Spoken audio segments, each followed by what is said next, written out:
suara, pakai korbankan dengan suaramu. Yang punya kuasa, pakai dengan kekuasaanmu. Assalamualaikum Ustaz Somad. Waalaikumsalam. Saya ada rencana mau mencalek nih Pak Ustaz. Oh baguslah, mantap. Kira-kira apa saran Ustaz untuk saya? Kalau Bapak mau mencalek, tolong perjuangkan 3. Apa namanya Pak Ustaz? Ini saya catat nih. Pertama, kalau duduk nanti di kursi anggota legislatif itu, perjuangkan 3. Pertama, masukkan pendidikan agama Islam ke sekolah umum. Ya Pak Ustaz. Yang kedua, buatkan perda zakat. Ya Pak Ustaz.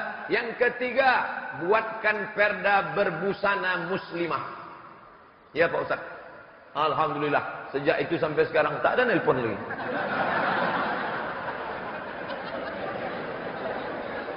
Kenapa yang 3 nih Ustaz pesankan? Kenapa ini saja yang Ustaz sampaikan? Pertama saya pesankan, kalau duduk Bapak nanti di situ, korbankanlah kekuasaan ini, korbankanlah nama besar ini untuk menolong agama Allah. Pertama, masukkan pendidikan agama dalam sekolah umum. Karena di sekolah umum minim agama. Mau dibawa kemana anak-anak kita ini ke depan? Itu tadi pidato Pak Bupati. Masa depan, merdeka dari Belanda sudah, merdeka dari Jepang sudah, merdeka dari penjajah sudah, tapi merdeka dari kejahilan beragama belum. Maka paling tidak di sekolah umum ada 5 pelajaran agama: akidah, akhlak, bahasa Arab, sejarah Islam, fikih, Quran hadis. Akidah, akhlak, bahasa Arab, sejarah Islam, Al-Quran hadis, fikih. Kalau ada 5 pelajaran ini, masukkan anak bapak ibu ke dalam. Tapi kalau tak ada, alamat kapal akan tenggelam. Pandai pula saya berpantun sampai ke Bintan. Masukkan anak ibu ke dalam, kalau tak ada, alamat kapal akan tenggelam. Itu tak sengaja dapat tuh. Bapak ibu yang dimuliakan Allah Subhanahu wa taala. Yang kedua, bapak sanggup buatkan perda zakat.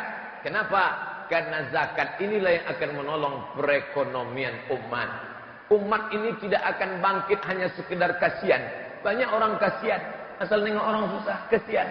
Nengok memperkir miskin, kasihan. Nengok orang minta bantuan, kasihan. Kalau cuma kasihan, upin-ipin pun bisa. Kasihan. Yang ketiga, apa dia? Buatkan perda berbusana muslimah. Kenapa? Karena saya risau menengok anak-anak gadis tak berbusana muslimah. Saya risau, bini saya lebih risau nengok saya. Alhamdulillah di Bintan ini, dari ujung ke ujung, saya pertama kali sampai Bintan, dari ujung sampai ke ujung berbusana muslimah. Itu ibu yang di ujung menggendong anak kecil berjilbab. Anak kecil berjilbab. Itu di ujung anak kecil berjilbab. Yang buka jilbab kepanasan. Nanti ceritanya akan saya bawa pulang Pak Bupati, Pak Wakil Bupati. Dari mana Ustaz? Dari Bintan. Apa kesan Ustaz di Bintan? Anak kecil berjilbab. Anak gadisnya ada juga yang terbuka sedikit-sedikit.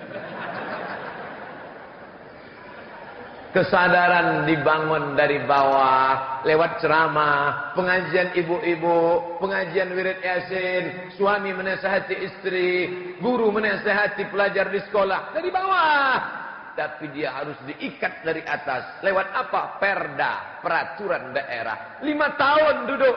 Diangkat lagi 10 tahun duduk. Tapi ada yang diperjuangkan. Sehingga ketika kita mati menghadap Allah SWT. Apa amalmu? Amalku baca Quran. Baca Quran biasa. Kalau amal mati cuma bawa baca Quran. Nggak perlu jadi penguasa. Siapapun bisa baca Quran. Amalmu apa? Aku sholat duha ya Allah. Budak kecil pun pandai sholat duha. Tapi ada amal. Ketika kau punya kuasa, apa yang kau pakai?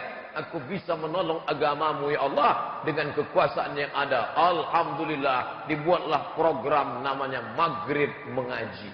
Berikut ini Bapak Gubernur didampingi oleh Bapak Kepala Kanwil Kantor Kementerian Agama akan memencet tombol Maghrib Mengaji kepada para wartawan agar hadir ke depan untuk meliput berita, karena kalau tak diliput orang tak tahu. Maka dipencetlah tombol. Habis baterai. Alhamdulillah, sejak dipencet tombol itu, program maghrib mengaji pun berjalan. Maghribnya yang mengaji, anak-anak tak ada mengaji. Kenapa? Karena tak ada kontrol.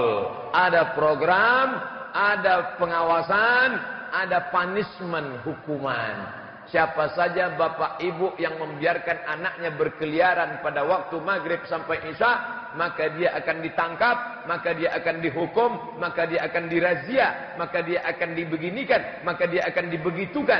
Barulah orang akan takut, karena orang tak takut kepada hukum Allah Subhanahu wa taala, bahkan banyak yang menantang. Anak-anak gadis tak pakai jilbab. Kok kenapa tak pakai jilbab? Nanti masuk neraka. Mana neraka tu? Hah? Mana? Liberal, sekuler, otaknya udah dicuci. Abdul Somad, kepala Abdul Somad ini, yang merusaknya tak banyak, bisa dihitung pakai 5 jari. Unyil, Ucrit, Usro, Pak Ogah, Pak Raden. Tapi anak-anak kita ini sekarang, internet, Twitter, BBM, WhatsApp, macam-macam merusak kepalanya. Datang dari Jepang, Naruto. Datang dari Amerika, Wonder Woman, Spiderman, Batman, Hulk. Yang agak baik sikit dari Malaysia, Upin Ipin. Itu pun ada juga yang jahat satu, Bang Saleh, bencong. Oleh sebab itu, ini kalau tak kita selamatkan dengan peraturan, dengan kekuasaan, entah apa yang akan terjadi di masa yang akan datang. Bapak Ibu yang dimuliakan Allah, ini perlu pengorbanan yang luar biasa. Bapak Bupati, Pak Wakil Bupati, Pak Kepala Dinas, Pak Kepala Kantor, mereka yang sedang duduk ini termasuk membuat acara besar ini penuh dengan pengorbanan. Tapi bapak ibunya di rumah juga ikut mendidik. Habis sholat maghrib, panggil anak, panggil istri, sini, duduk, baca Quran. Bu, baca Quran. Ibu pun buka Quran. Quran yang mana bang? Yang dulu lah, waktu kita akad nikah pakai Quran dulu. Jangan cuma diletak di ruang tamu untuk nakut-nakuti tamu. Ini banyak orang nikah pakai Quran. Aku terima nikahnya dengan mahar seperangkat alat solat dan kitab suci Al-Quran. Tak pernah dibuka sampai mati. Itu naik. Ini tak betul. Diletakkan Quran dalam kotak kayu jati. Diletakkan di ruang tamu. Setiap tamu datang menengok. Oh, tamu yang datang semuanya manggil kucing. Ini apa bu? Inilah mahar kami waktu nikah dulu. Sampelnya warna hijaunya apa? Kain sutra dari Jogja. Kayu jatinya dari mana? Dari Jepara. Pernah dibuka bu? Buka Quran, letakkan di rehal, duduk. Bu, baca. Bismillahirrahmanirrahim. Yasin. Wal